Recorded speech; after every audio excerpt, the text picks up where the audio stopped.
দর্শক, একটা খবর দেখে ধাক্কা খেলাম এবং যথেষ্ট উদ্বেগ উৎকণ্ঠার মধ্যে পড়ে গেলাম। খবরটা হচ্ছে এই, হাদিকে বিদেশে নেওয়ার প্রস্তুতি। অর্থটা কি?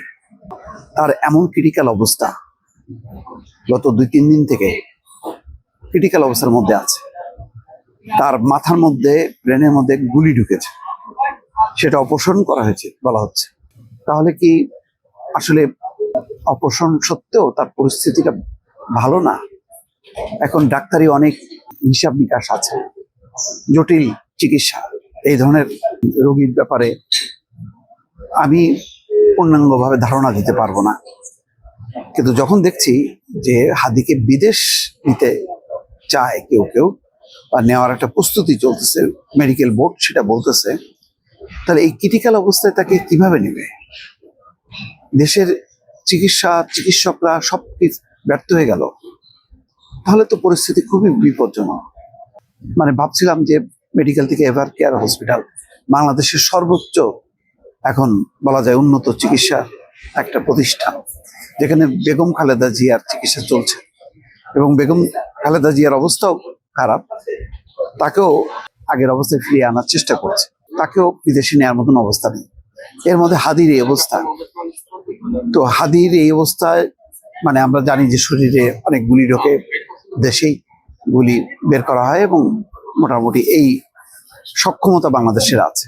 কিন্তু হাদির অবস্থাটা এমনই গুরুতর যে বিদেশ নেওয়া ছাড়া উপায় নেই।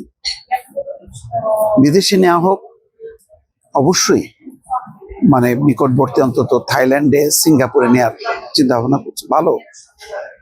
কিন্তু আমার প্রশ্ন হলো, সেই পর্যন্ত নেওয়া যাবে তো? হাদি ফিরে আসবে তো? এই হাদিকে ঘিরে দেখেন গত 2-3 দিন সমস্ত পর্যায়ের আবেগ, সহানুভূতি, ভালোবাসা উপচে পড়েছে। মানুষের সাংঘাতিক হৃদয়কে নাড়া দিয়েছে এই ঘটনাটা। সবার দোয়া হাদি ফিরে আসুক। এবং যখন দেখা গেল যে হাদির অবস্থা ক্রিটিক্যাল এবং অপরিবর্তিত আছে, তো হাদির যে বয়স, তাতে আস্তে আস্তে ফিরে আসার কথা। কিন্তু এখন মনে হচ্ছে যে না, সম্ভবত আসলে তেমনটা না, যথেষ্ট জটিল অবস্থায়। চিকিৎসকরা বলছেন হাদিকে বিদেশ নেওয়ার বিষয়টি পুরোপুরি নির্ভর করছে 2টি বিষয়ের উপর। এক, বিদেশে কোন হাসপাতালে তার কোনো কেস গ্রহণ করবে কিনা তার এই পরিস্থিতিতে। 2, রোগীকে নিরাপদে বিদেশে নেওয়ার মতো শারীরিক স্থিতিশীল স্টাবল আছে কিনা। বেগম খালেদা জিয়ার ক্ষেত্রে যেটা হয়েছে, স্টাবল নেই, সুতরাং তাকে নেওয়া যায়নি। এই 2টি বিষয় নিশ্চিত হওয়া গেলে পরবর্তী সিদ্ধান্ত নেওয়া হবে। চিকিৎসকদের ভাষ্য, হাদির শারীরিক অবস্থা এখনো কোনো ইতিবাচক পরিবর্তন দেখা যায়নি। পরিস্থিতি আগের মতোই অত্যন্ত আশঙ্কাজনক হলেও অপরিবর্তিত আছে। তার মানে হাদি ভালো নেই এবং হাদির অবস্থা ক্রিটিক্যাল।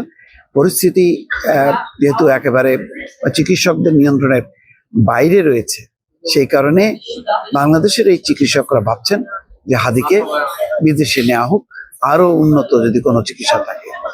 এখন এই রোগীর এই অবস্থা দেখে বিদেশের কোন হাসপাতাল রাজি হবে, তার উপর নির্ভর করছে হাদিকে বিদেশে পাঠানোর বিষয়। পরিস্থিতি যথেষ্ট উদ্বেগ উৎকণ্ঠার মতো। দর্শক।